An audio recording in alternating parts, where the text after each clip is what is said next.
तुमसे दूर रहूंगा। तुमसे दूर नहीं रह सकता मैं। तुमने तो डिवोर्स पेपर साइन कर दिए हैं, अब तुम मेरी देवी नहीं हो। दोस्तों, सीरियल 2 जूलियट जट्टी में आने वाला है एक और जबरदस्त ट्विस्ट। दादी ने अब नवाब को किडनैप करवा लिया है और दूसरी तरफ हीर पर हमला करवाने की तैयारी कर रही है। दादी का मकसद साफ है, वह किसी भी तरह हीर का काम तमाम करना चाहती है। लेकिन आखिर यह सब कैसे होगा? आइए जानते हैं। जहां एक तरफ हीर को सस्पेंड कर दिया जाता है, वहीं दादी उसके खिलाफ दोबारा कार्रवाई करवाने की कोशिश करती है। बोर्ड ऑफ मेंबर्स के सामने दादी हीर पर आरोप लगाती है कि इस लड़की की वजह से 2 लड़के अपनी जान से खेलने को तैयार हो गए थे। इस पर हीर अपनी सफाई देते हुए कहती है कि इसमें उसकी कोई गलती नहीं है। उसे तो इस बात की जानकारी तक नहीं थी कि उसकी वजह से ऐसी स्थिति पैदा हो जाएगी। वहीं नवाब भी हीर का साथ देता है और साफ कहता है कि इसमें हीर की कोई गलती नहीं थी। यह मामला उसके और अर्जुन के बीच का था और इसके लिए हीर को जिम्मेदार ठहराना बिल्कुल गलत है। दूसरी तरफ नीर प्रोटेस्ट रोकने से मना कर देती है। तभी दादी कहती है कि प्रोटेस्ट करने का अधिकार सिर्फ कॉलेज के स्टूडेंट्स को है, जबकि हीर इस समय सस्पेंड हो चुकी है, इसलिए वह कॉलेज की स्टूडेंट नहीं रही। इसके बाद दादी हीर पर पूरे कॉलेज के सामने माफी मांगने का दबाव बनाती है। साथ ही उससे नवाब और अर्जुन के बीच हुई रेस की पूरी जिम्मेदारी अपने ऊपर लेने के लिए कहा जाता है। लेकिन यहाँ हीर सभी को चौंका देती है। वह साफ कहती है कि उसे अपना सस्पेंशन मंजूर है, लेकिन वह झूठी माफी मांगने के लिए तैयार नहीं है। हीर के इस जवाब से दादी हैरान रह जाती है। उसे उम्मीद थी कि हीर दबाव में आकर माफी मांग लेगी, लेकिन हीर सस्पेंड होना स्वीकार कर लेती है और अपनी बात से पीछे नहीं हटती।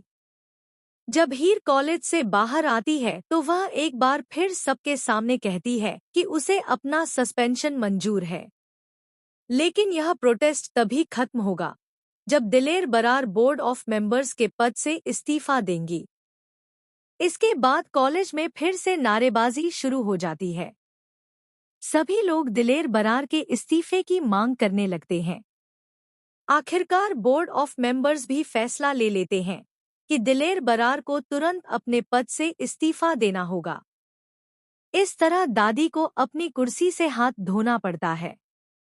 हालांकि जाते जाते भी वह हीर को सबक सिखाने का फैसला कर चुकी होती है। दूसरी तरफ हीर भटिंडा जाने के लिए बस पकड़ लेती है। उसके पीछे पीछे नवाब भी वहां पहुंच जाता है। वहीं दादी महेंद्र को फोन करके पता करती है कि आखिर हीर इस समय कहाँ है। महेंद्र उसे बताता है कि हीर भटिंडा की तरफ जा रही है। यह सुनकर दादी के इरादे और भी खतरनाक हो जाते हैं।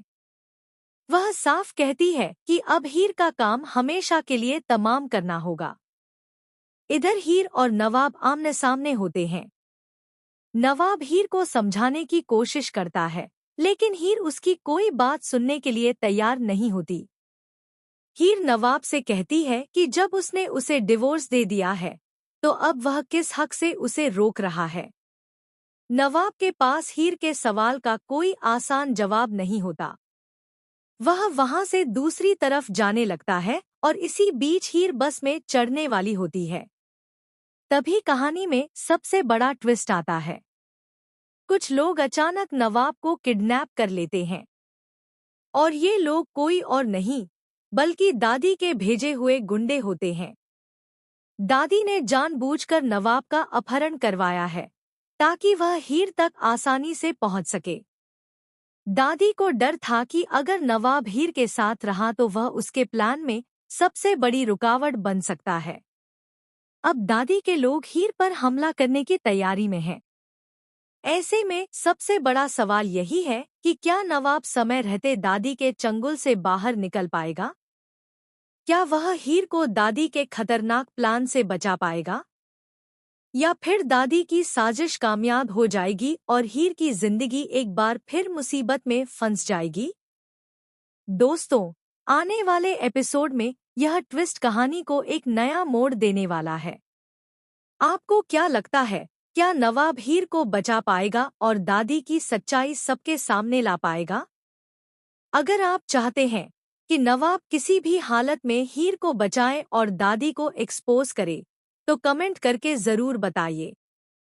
ऐसी ही लेटेस्ट सीरियल अपडेट्स, नए ट्विस्ट और आने वाले एपिसोड की खबरों के लिए हमारे चैनल को सब्सक्राइब करना बिल्कुल न भूलें।